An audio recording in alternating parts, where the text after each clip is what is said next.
Hey guys, welcome.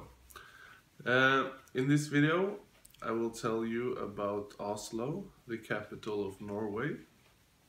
So this is more like a traveling guide, what to see, what to do, why to come to Norway, and how to save money in Norway, though it's very expensive. So in Oslo, there are three main airports. You have the main airport is Oslo Lufthavn Gardermoen. That is the cheapest one to arrive to Oslo with the NSB train. That will cost you 90 crowns now. And if you there is also a flight train, but that is almost double the price.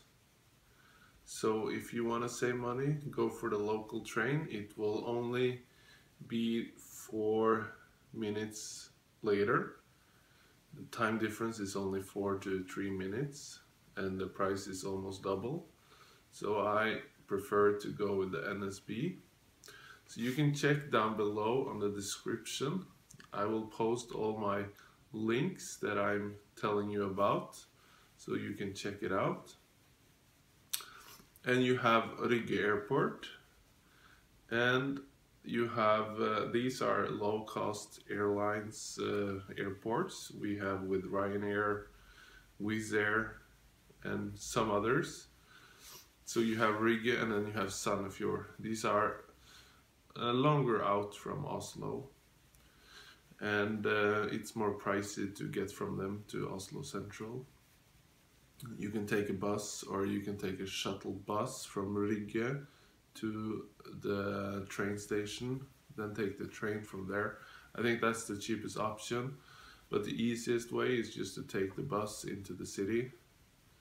It will be around almost 1 hour, and I will link in the description about the airports and transfer systems, the buses, so you can check the prices out. So when you come to Norway or Oslo, you probably have seen that the hotels are very expensive during the whole year. There is no really low season, so it is expensive. But there is a cheaper way. You have hostel, but they are still a bit expensive, and you have to share room with probably 5 to 10 other people. So there is a way that I'm doing. I'm an Airbnb host. So that is a really nice offer for good accommodation.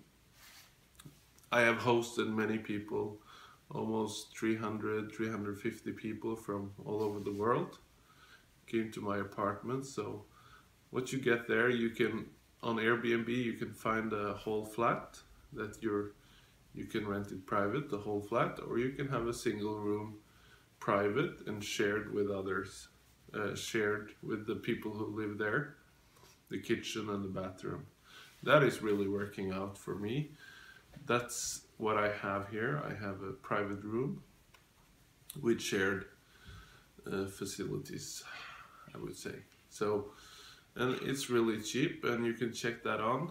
And if you're not a member of Airbnb, you can check the description below where you can sign up and get a bonus. It's a bonus startup, so I recommend you do that. And then you can check out my apartment on Airbnb, see if it's available. I'm quite booked, but yeah, this summer is open and some weeks soon are open.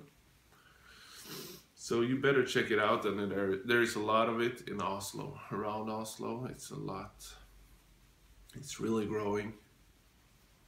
And also I do this Instagram account that there I have some of my personal recommendation, food, where to go, what to see. Yeah, it's really helpful. You can also check that out in the description. It's Oslo Airbnb. So that is really nice. And yeah, so that will help you a bit. The transportation here, the public transportation, is really good. You can buy a ticket for 1 hour, that will be 30 crowns. You can buy a 24-hour ticket, that will be 90 crowns. And then you can use boat, tram, metro, and even boat. And that is a really nice thing to do in the summer, to take the boat out to some islands and just have a picnic and enjoy it. So, and where to buy the tickets is in kiosk like Narvesen or 7-Eleven. It's cheaper to buy there than on the train or on the metro, on the bus. So please buy it before. You can also download a really nice app that you just sign up with your Visa card and you pay it instantly with your mobile phone. That is a good way to do it. And what is the reasons to come to Oslo in Norway? One reason, that it's the best country in the world to live in. And it's really nice. And I asked the guests, what do you like about Norway, though it's so expensive? They like the quality, the air, the people. It's really easy to ask people here. Everybody speaks English and they are friendly, and it's all about the living.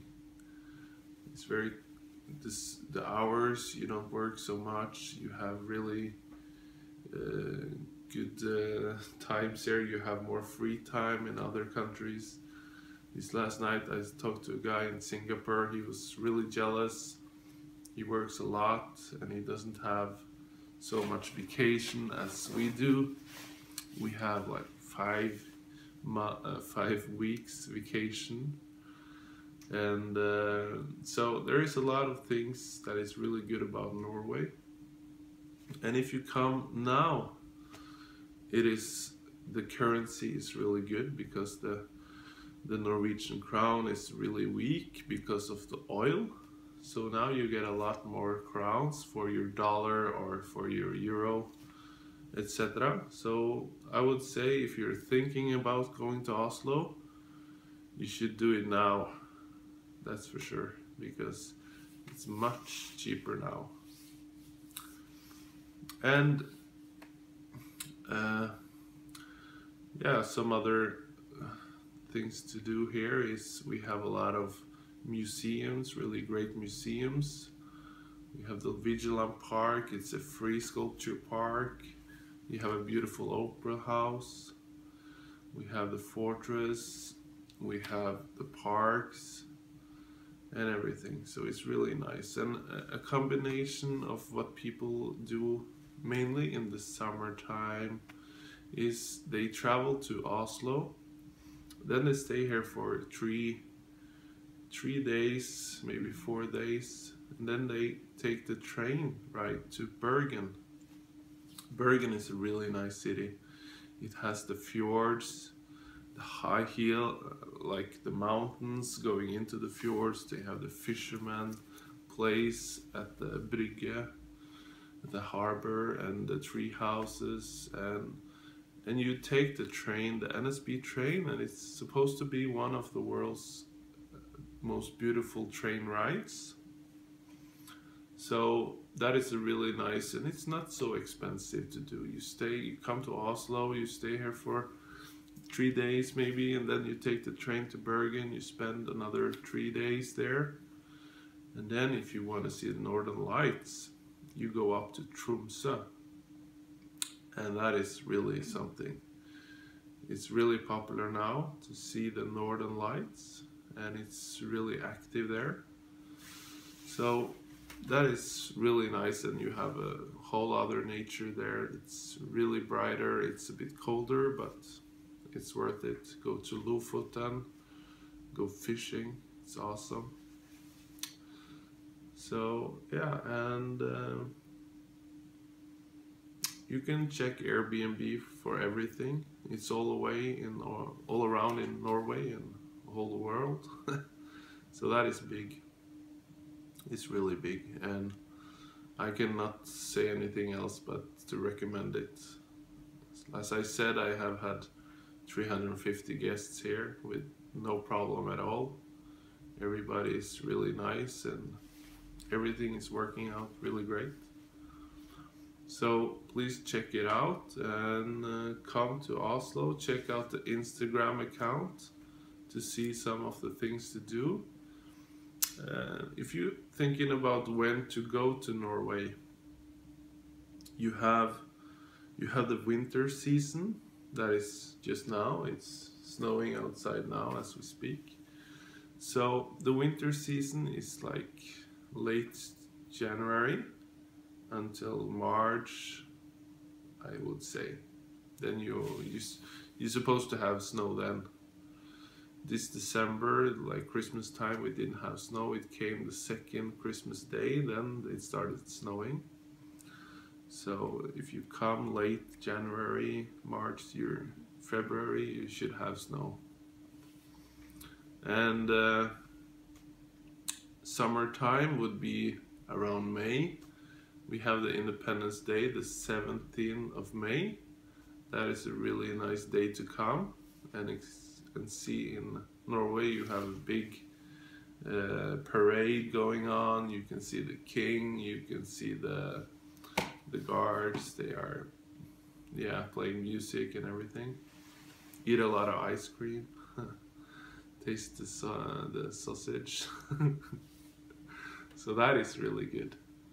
And so I would say from May until September, probably September. Then and the highest season is July, August. Then it can be really hot. So yeah, check it out and give me some feedback on this. And if you're planning to go, I will help you. Just give a comment. Check on my Insta, check on my not my Facebook. You can check that out if you want also. But check it out, the Airbnb site. And I would say visit Oslo. It's a really good page for seeing what to do also. It's really easy to read and it's pictures and they're really working hard with Visit Oslo. So that is a place to go. I will link it under to see what to do if there is any happenings, what is free. They have free walking tours. You have a lot of things going on. So check that out also. So yeah, and thumbs up if you like it. Comment, subscribe, share. Thank you for watching and hope to see you. Bye.